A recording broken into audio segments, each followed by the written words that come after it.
If you want to check Wi-Fi and mobile data usage on Xiaomi 15T or 15T Pro, then first of all we need to go to settings. Over here in settings we're gonna choose more connectivity options in order to find the data usage.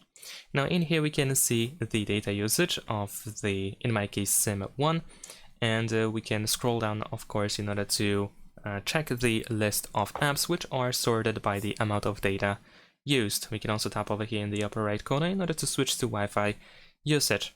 We can also tap on this text that we have over here at the top in order to check, for example, the last month, this month, and yesterday. And if you actually wish to use the data usage for another SIM, then what you need to do is you need to open the mobile network settings and you want to switch the default SIM to the other card, the default SIM for mobile data, of course. And then if we go back to the same settings, you should be able to see the data usage for the other SIM. Thanks for watching, leave a like and subscribe.